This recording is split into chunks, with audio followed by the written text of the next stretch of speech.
Have you ever found something that didn't belong to you, but somehow felt like it was meant for you to find?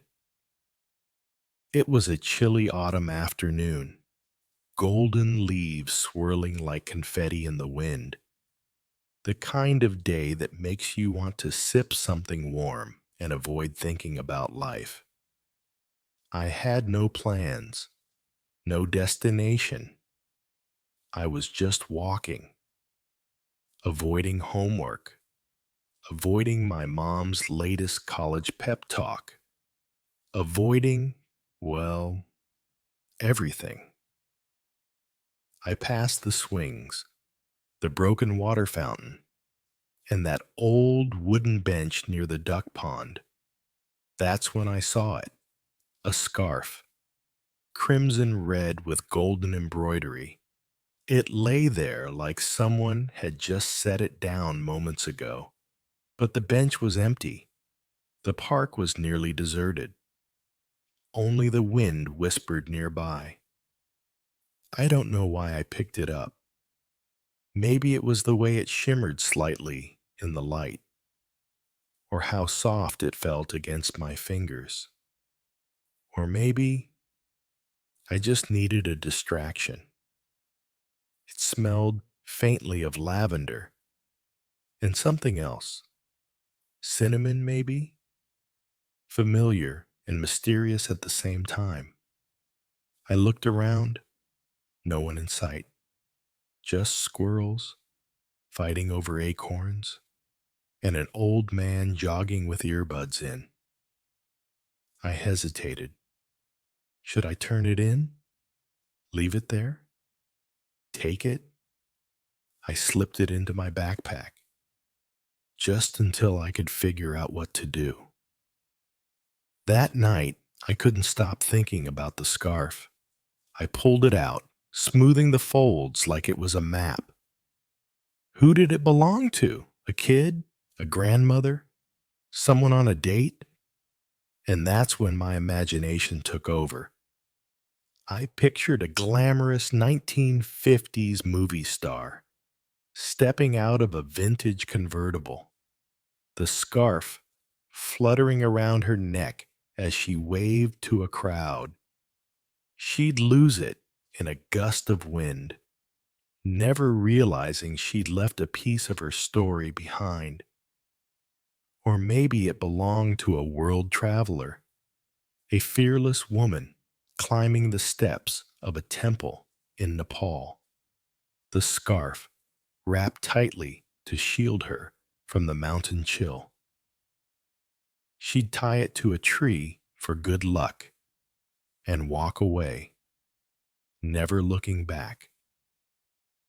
Or perhaps it was once a soldier's sweetheart's gift, a parting token given on a train platform, soaked in tears and promises, lost during a picnic years later, forgotten but never meaningless. I know. My brain runs away sometimes, but the scarf didn't feel ordinary. It felt like a secret. I tried to search online, lost scarf forums, local Facebook groups, but nothing. No one was looking for it. It was like it had been waiting for me. At school the next day, I couldn't concentrate. I sketched the scarf during math. I imagined new owners during history. During lunch, my best friend Julia finally asked what was going on. You're acting weird, like detective weird. I shrugged. It's just this scarf. I found it, and I can't stop thinking about who it belonged to. She raised an eyebrow. You gonna build a shrine to it next? I laughed, but didn't answer. That weekend, I did something I've never done before. I went to the local community center. There was a lost and found box near the front desk, mostly filled with water bottles, toddler socks, and one very sad flip-flop. I held up the scarf to the receptionist, an older man with glasses and kind eyes. "Seen this before?" He squinted. "Oh, that belonged to Evelyn, I think. She used to volunteer here every Tuesday. Do you know where she is now?" He rummaged through a drawer. "I think she moved, but wait, she filled out a volunteer card. Haha, got it." And just like that, I had an address. I stood outside a quiet apartment complex the next day, heart pounding.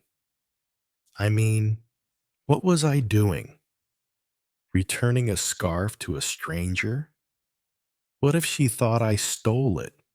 What if she didn't even want it back? But curiosity is louder than fear sometimes. So I knocked. The woman who opened the door was in her 70s. Her silver hair was tied in a loose bun. Her eyes, a soft gray, studied me carefully. "Yes. Hi, I know this might sound weird, but I found this scarf in the park, and someone at the community center said it might be yours." I held it out like a fragile treasure. Her breath caught. Her eyes widened. She reached out slowly, fingers trembling. "I thought I lost this forever," she whispered. She invited me in. Her apartment was cozy, smelling of tea and books and something warm. There were photos everywhere, shelves filled with novels, vases, and postcards from all over the world. "This scarf," she said, sitting down with it in her lap, "belonged to my mother. She made it for me when I left for college. Every stitch was done by hand, every pattern chosen for a reason. Courage, kindness, curiosity. She told me to wear it whenever I was scared of the future." I felt a lump in my throat. She continued, "I wore it when I moved across the country, when I took my first teaching job, when I spoke at my husband's memorial. And on Tuesdays, I wore it to the community center. I lost it months ago and thought maybe it was time to let go." We sat in silence for a moment. Then she asked, "Why did you return it?" I hesitated. "Honestly, I don't know. I just couldn't stop thinking about it. I kept imagining stories. And I guess I hoped if I found its owner, I'd understand something." "Understand what?" "Myself." She smiled gently. "You know, when I was your age, I didn't know who I was either. I just followed the little things that made me feel alive. That scarf helped me listen to my own voice." Before I left, she said something I'll never forget. "Sometimes we find what we need when we're looking for something else. You weren't just returning a scarf, Maya. You were listening. And that's the first step to finding yourself." I walked home with a weird sense of stillness, like something inside me had shifted. Not in a dramatic, movie ending kind of way, but like a compass had turned slightly in the right direction. That night, I pinned a note above my desk. It said, "Unwritten isn't empty. It's full of possibility." And beneath it, I taped a sketch. A girl walking into the unknown, a scarf trailing behind her like a banner of hope. I don't know where I'm headed yet.